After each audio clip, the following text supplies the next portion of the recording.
Assalamualaikum warahmatullahi wabarakatuh. Saya Dewi Kodria Ahira dari Prodi Rekam Medis dan Informasi Kesehatan tingkat 2 Universitas Awal Pros. Di sini saya akan melakukan presentasi di mata kuliah Pendidikan Anti Korupsi.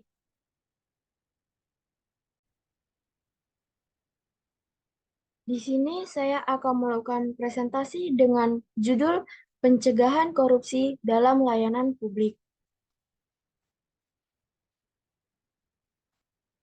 Di dalam presentasi saya ini akan memuat 4 judul besar.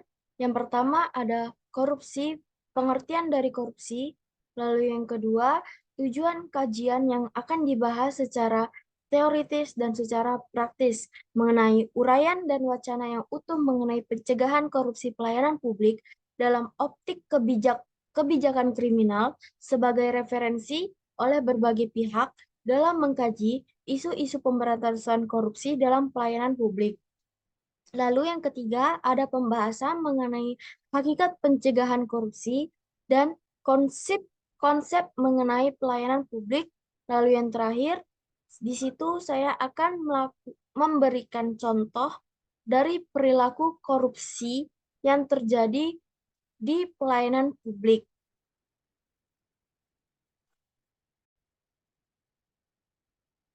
Di sini yang pertama kali akan dibahas yaitu pengertian dari korupsi. Pengertian korupsi. Korupsi berasal dari bahasa lain. Korupsi berasal dari bahasa Latin yaitu corruptus dan corruption yang artinya buruk, bejat, menyimpang dari kesucian, perkataan menghina atau memfitnah. Dalam Black Law Dictionary di modul tindak pidana korupsi KPK, korupsi adalah suatu perbuatan yang dilakukan dengan sebuah maksud untuk mendapatkan beberapa keuntungan yang bertentangan dengan tugas resmi dan kebenar-benar lainnya. Sesuatu perbuatan dari suatu yang resmi atau kepercayaan seseorang yang mana dengan melanggar hukum dan penuh kesalahan memakai sejumlah keuntungan untuk dirinya sendiri atau orang lain yang bertentangan dengan tugas dan kebenar-benar lainnya. Lalu yang kedua, yaitu tujuan kajian yang akan dibahas secara teoritis dan praktis. Yang pertama secara teoritis, yakni untuk memberikan uraian dan wacana yang utuh mengenai pencegahan korupsi pelayanan publik dalam optik kebijakan kriminal. Lalu yang kedua, ada secara praktis, adalah agar dapat dijadikan sebagai referensi atau berbagai pihak dalam mengkaji isu-isu pemberantasan korupsi dalam pelayanan publik. Yang ketiga, yaitu pembahasan mengenai hakikat dan konsep pencegahan korupsi pelayanan publik. Yang pertama yang akan dibahas yaitu mengenai hakikat. Frasa pencegahan korupsi bukanlah hal yang baru dalam studi pemberantasan korupsi. Istilah ini acap kali dipadankan dengan istilah lain yang tidak kalah pentingnya, yaitu pemberantasan tindak pidana korupsi. Keduanya memiliki posisi sentral dalam narasi pemberantasan korupsi di setiap negara termasuk Indonesia. Jeremy Pope menempatkan pencegahan korupsi dengan menekankan pada sistem integritas nasional yang di dalamnya dipengaruhi oleh beberapa variabel, misalnya kemauan publik pemerintahan, badan anti korupsi yang independen, kebebasan dan profesionalisme pers, serta sistem peradilan yang imparsial.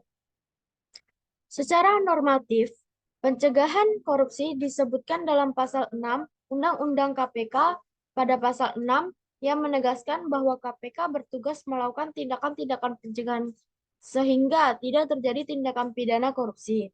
Kemudian dalam pasal 7 Peraturan Aquo menegaskan bahwa guna melakukan pencegahan tersebut KPK berwenang yang pertama, melakukan pendaftaran dan pemeriksaan terhadap laporan harta kekayaan penyelenggara negara.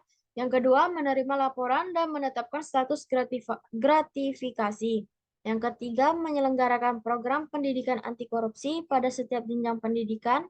Yang keempat, merencanakan dan melaksanakan program sosialisasi pemberantasan tindak pidana korupsi. Lalu yang kelima, melaksanakan kampanye anti korupsi kepada masyarakat. Lalu yang terakhir, melakukan kerjasama bilateral atau multilateral dalam pemberantasan tindakan pidana korupsi. Karakter pencegahan korupsi juga berkaitan dengan Undang-Undang Nomor 28 Tahun 1999 tentang penyelenggaraan negara yang bersih dan bebas, kolusi, korupsi, dan nepotisme atau KKN. Dalam peraturan Akwo, implisit menekankan bahwa untuk mencegah korupsi, maka perlu diadopsi asas umum pemerintahan negara yang baik adalah asas yang menjunjung tinggi norma kesusilaan, kepatutan, dan norma hukum untuk mewujudkan penyelenggaraan negara yang bersih dan bebas dari KKN. Istilah pelayanan publik tidaklah dapat dilepaskan dari Undang-Undang Nomor 25 Tahun 2009 tentang pelayanan publik. Undang-Undang Pelayanan Publik dalam Peraturan Akwo, pelayanan publik diarahkan sebagai upaya untuk meningkatkan kualitas dan menjamin penyediaan pelayanan publik sesuai dengan asas-asas umum pemerintahan dan korporasi yang baik serta untuk memberikan perlindungan bagi setiap warga negara dan penduduk dari penyalahgunaan wewenang di dalam penyelenggaraan pelayanan publik. Secara normatif, definisi pelayanan publik diatur pada Pasal 1 Angka 1 Undang-Undang Pelayanan Publik, bahwa pelayanan publik adalah kegiatan atau rangkaian kegiatan dalam rangka pemenuhan kebutuhan pelayanan sesuai dengan peraturan perundang-undangan bagi setiap warga negara dan penduduk atas barang, jasa, atau pelayanan administrasi yang disediakan oleh penyelenggara pelayanan publik. Berangkat dari definisi tersebut, paling tidak ada 3 hal krusial yang mesti dijelaskan lebih jauh, yakni makna penyelenggaraan pelayanan publik, masyarakat dan lembaga yang memiliki otoritas dalam pelayanan publik.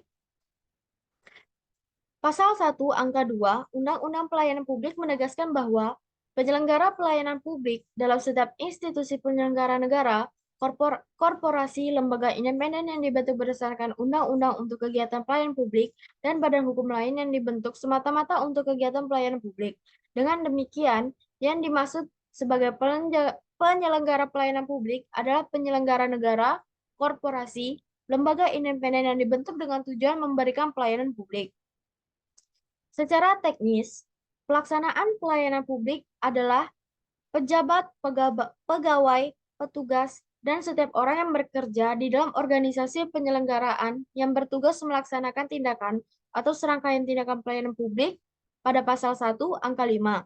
Dalam melakukan pelayanan petugas, pelayanan publik mesti merujuk pada standar pelayanan, yakni tolak ukur yang dipergunakan sebagai pedoman penyelenggaraan pelayanan dan acuan penilaian kualitas pelayanan sebagai kewajiban dan janji penyelenggara kepada masyarakat dalam rangka pelayanan yang berkualitas, cepat, mudah, terjangkau, dan terukur yang ada di dalam Pasal 1 Angka 7.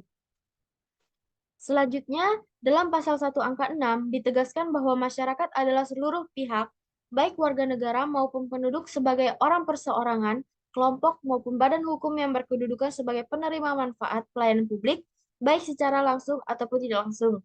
Sedangkan lembaga yang memiliki otoritas dalam pelayanan publik adalah Ombudsman, yakni lembaga negara yang mempunyai kewenangan mengawasi penyelenggara pelayanan publik baik yang diselenggarakan oleh penyelenggara negara dan pemerintahan, termasuk yang diselenggarakan oleh BUMN, BUMD, dan badan hukum milik negara serta badan swasta, maupun perseorangan yang diberi tugas menyelenggarakan pelayanan publik tertentu yang sebagian atau seluruh dananya bersumber dari APBN dan APBD, yang dimana tercantum pada Pasal 1 Angka 13 Undang-Undang Pelayanan Publik. Mengenai Ombudsman selanjutnya, diatur dalam Undang-Undang Nomor 37 Tahun 2008 tentang Ombudsman Republik Indonesia. Dalam Peraturan Akwo disebutkan bahwa salah satu kewenangan Ombudsman adalah menerima laporan masyarakat yang berkaitan dengan maladministrasi. Dalam Pasal 1 Angka 3 Undang-Undang Ombudsman disebutkan bahwa maladministrasi adalah perilaku atau perbuatan melawan hukum, melampaui wewenang, menggunakan wewenang untuk tujuan lain dari yang menjadi tujuan wewenang tersebut, termasuk kelalaian atau pengabaian kewajiban hukum dalam menyelenggarakan pelayanan publik yang dilakukan oleh penyelenggara negara dan pemerintahan yang menimbulkan kerugian material dan atau imaterial bagi masyarakat dan orang perseorangan. Kembali pada pelayanan publik, dengan merujuk pada pasal 4 Undang-Undang Pelayanan Publik, terdapat beberapa asas pelayanan publik, yakni yang pertama ada asas kepentingan umum, asas kepentingan hukum, kesamaan hak, keseimbangan hak dan kewajiban, keprofesionalan, partisipatif, persamaan perlakuan atau tidak adanya tindak diskriminatif, lalu keterbukaan, akuntabilitas, fasilitas dan perlakuan khusus bagi kelompok rentan, ketepatan waktu, dan kecepatan, kemudahan, dan keterjangkauan. Asas-asas tersebut diharapkan dapat dijadikan acuan oleh penyelenggara pelayanan publik sehingga dapat tercapai tujuan diadakannya pelayanan publik tersebut.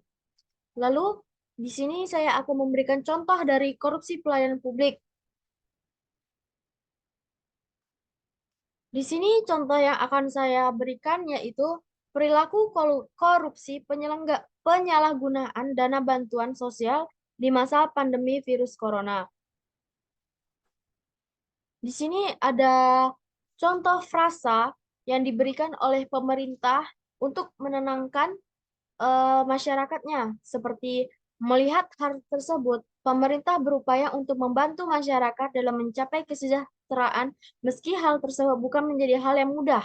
Upaya pemerintah ini dilakukan dengan pemberian bantuan sosial kepada masyarakat yang terdampak pandemi virus corona, misalnya para pedagang kaki lima, pengojek, supir, angkutan umum, dan sejenisnya. Hal ini adalah hal yang disampaikan oleh seorang juru bicara pemerintah yang telah ditampilkan di TV-TV. Nah, berdasarkan hal tersebut, terlihat bahwa pemerintah secara kelembagaan telah berupaya untuk membantu masyarakat terdampak COVID melalui bantuan sosial. Namun sayangnya, upaya baik dari pemerintah ini malah dimanfaatkan dan diambil kesempatannya oleh pihak-pihak yang tidak bertanggung jawab. Padahal, keadaan negara bahkan dunia sedang sangat-sangat sulitnya dan sangat memprihatinkan. Tentu sangat menyedihkan bila kasus-kasus korupsi lewat penyalahgunaan dana bantuan sosial yang terjadi belakangan ini. Korupsi ini tidak hanya secara umum atau berdampak tidak langsung, namun dampaknya terasa secara langsung oleh masyarakat tertentu yang membutuhkan bantuan tersebut. Masyarakat saat ini tengah berada dalam keadaan yang sangat sulit dan bantuan-bantuan tersebut tentunya sangatlah berarti serta dibutuhkan bagi kelangsungan hidup mereka. Namun sayangnya, ditemukan tidak sedikit pegawai atau pejabat pemerintah yang mengambil untung dan kesempatan di tengah-tengah keadaan ini. Bukan lagi karena berbicara tentang aparatur pemerintahan dan rakyat, tetapi hal ini sudah tentang sosial, kemanusiaan, serta rasa peduli kepada orang lain yang membutuhkan. Lebih parahnya lagi, kasus korupsi bantuan sosial ini ada yang dilakukan oleh aparatur pemerintah yang menduduki jabatan-jabatan penting. Lihat saja contohnya, ada sederet kasus korupsi bantuan sosial yang terjadi sepanjang masa pandemi virus corona ini yang melibatkan pejabat pemerintahan dan beberapa orang lain di sekitar mereka. Para tokoh tersebut memiliki jabatan yang cukup tinggi, padahal dengan jabatan tingginya mereka itu, mereka sudah dapat membiayai hidup mereka, serta memiliki mandat dan tanggung jawab yang juga sangat besar. Contoh saja ada kasus yang dilakukan oleh Menteri Sosial Republik Indonesia yang bernama Juliari Batubara. Dia ini adalah seorang menteri sosial yang seharusnya dia itu bertugas untuk menyelenggarakan urusan-urusan sosial seperti rehabilitasi sosial, pemberdayaan, perlindungan, dan jaminan sosial, serta dalam hal menangani fakir miskin. Dia saja menyalahgunakan uang dan dana yang digunakan untuk masyarakat tersebut, dana bantuan sosial milik masyarakat itu yang untuk masyarakat kurang mampu dan yang membutuhkan untuk kepuasan pribadinya seorang. Padahal, jika kita tahu, gaji seorang menteri itu sesungguhnya sudah sangat cukup untuk membiayai kehidupan dia dan keluarganya. Itu tadi presentasi dari saya. Lebih dan kurangnya mohon maaf. Apabila ada kesalahan kata, mohon dimaafkan. Terima kasih.